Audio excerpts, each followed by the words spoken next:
আসসালামু আলাইকুম ওয়া রাহমাতুল্লাহি ওয়া বারাকাতুহু। অবশেষে সঠিক রাজনীতিতে ফিরতে যাচ্ছেন আওয়ামী লীগ তথা শেখ হাসিনা।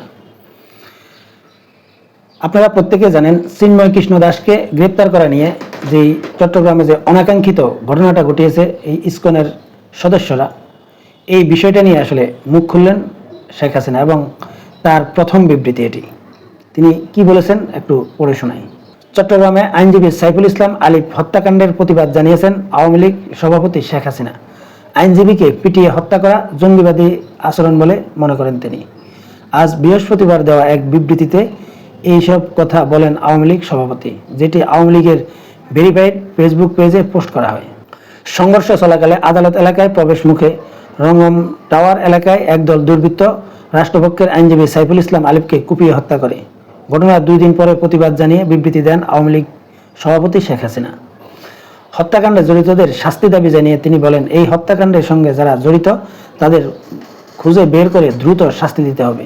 এই ঘটনার মধ্য দিয়ে চরমভাবে মানবাধিকার লঙ্ঘিত হয়েছে। একজন আইনজীবী তার পেশাগত দায়িত্ব পালন করতে গিয়েছিলেন, আর তাকে এভাবে পিটিয়ে হত্যা করা এক ধরনের জঙ্গিবাদী আচরণ। এই কাজ যারা করেছে তারা সন্ত্রাসী ও জঙ্গি।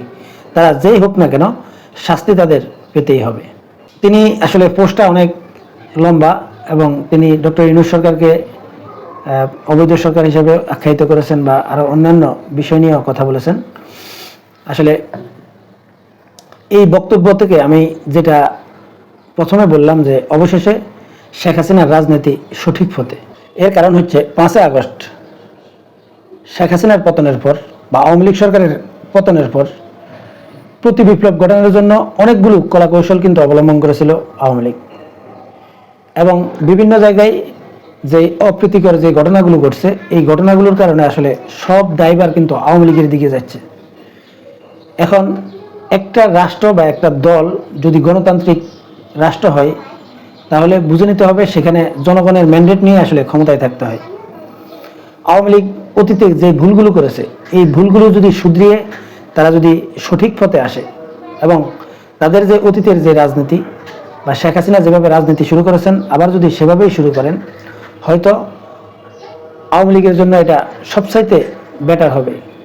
এইভাবে আসলে সন্ত্রাসী কার্যক্রম চালিয়ে বা পাল্টা অভ্যুত্থান ঘটিয়ে রাষ্ট্র দখল করা, এটা দেশের জন্য বা জনগণের জন্য আসলে মঙ্গলজনক হবে না। আর যদি সেটা চেষ্টা করা হয় আমার মনে হয় বাংলাদেশে প্রচুর রক্তপাত হবে। অতএব যেহেতু গণতান্ত্রিক দল এবং আমার জানা মতে বর্তমান সরকার যদি এই নির্বাচন ব্যবস্থাকে যদি সংস্কার করে তাহলে আগামীতে কিন্তু বাংলাদেশে আসলে ভালো একটা নির্বাচন হবে এবং ভবিষ্যতেও যারা আসলে এই রাজনীতি করবে তাদের জন্য ভালো একটা উদাহরণ সৃষ্টি হবে।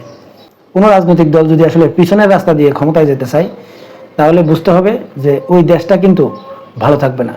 অতএব গণতান্ত্রিক রাষ্ট্রে অবশ্যই গণতন্ত্র চর্চা করতে হবে এবং আওয়ামী লীগ বিগত সময়ে যেই ভুলগুলোর কারণে আসলে তাদের এই জনপ্রিয়তা নষ্ট হয়েছে সেটাকে ফাইন্ড আউট করে তারা কিন্তু সঠিক রাস্তায় আসতে হবে এবং জনগণের ম্যান্ডেট নিয়ে আগামীতে ক্ষমতায় আসার চেষ্টা করতে হবে আওয়ামী লীগকে।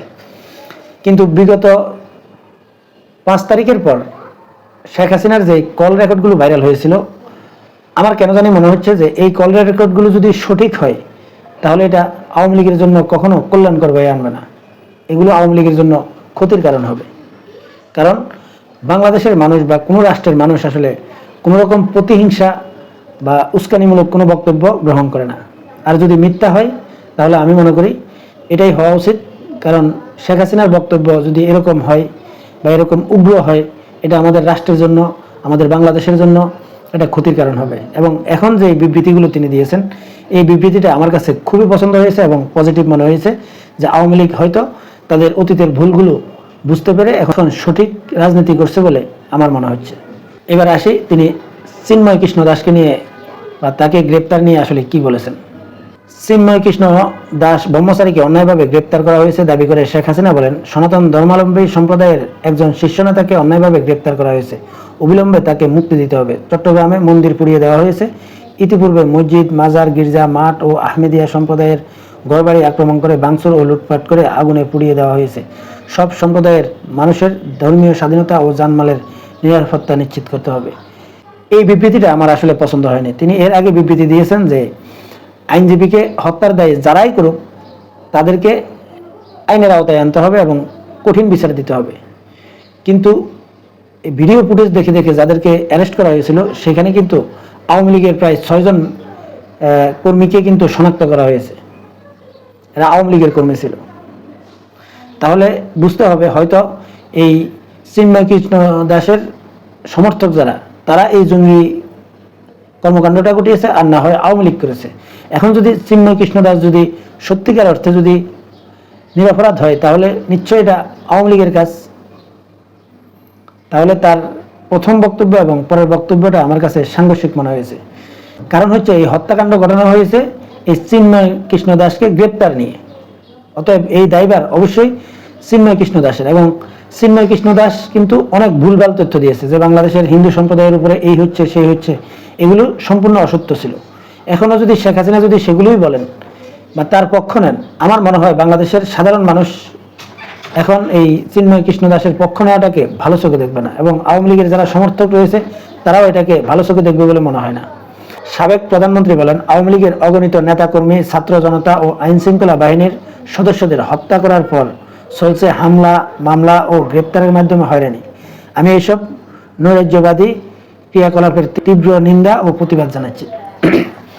তার বক্তব্যে অনেকগুলো বিষয় রয়েছে যেটা আমার সাথে আসলে একমত আমি, যে আসলে অনেক আওয়ামী লীগ নেতাকর্মীদেরকে গ্রেপ্তার বা হয়রানি করা হচ্ছে, এটা সত্য কথা। কারণ যারা সত্যিকার অর্থে অপরাধ করেছে তাদের নামেও মামলা হচ্ছে, আবার সাথে যারা নিরপরাধ তাদের নামেও মামলা হচ্ছে। এই জিনিসটা নিয়ে আসলে আমিও একমত যে যারা নিরপরাধ লোক তাদেরকে হয়রানি যাতে না করা হয়। এবং একটা মামলায় বিগত আওয়ামী লীগের সময় যেভাবে আসলে গণহারে মামলা দিত, এক মামলায় আসামি ছিল 5,000 4,000, ইচ্ছা তরফে যাকে ইচ্ছা তাকে অ্যারেস্ট করা গিয়েছে বা অ্যারেস্ট করা হতো। এই সংস্কৃতি থেকে আসলে আমাদের বেরিয়ে আসা উচিত। এবং আমার কেন জানি মনে হচ্ছে বর্তমান সরকার আসলে এই কর্মকাণ্ড থেকে আসলে বেরিয়ে আসবে। সম্মানিত দর্শক, শেখ হাসিনার এই বক্তব্যে আপনি কি বাংলাদেশের রাজনীতিতে ইতিবাচক কোনো কিছু দেখছেন, নাকি ওনার এই বিবৃতিটাকে আপনি একটা কথার কথা মনে করছেন? কমেন্টসে জানাবেন। আল্লাহ হাফেজ।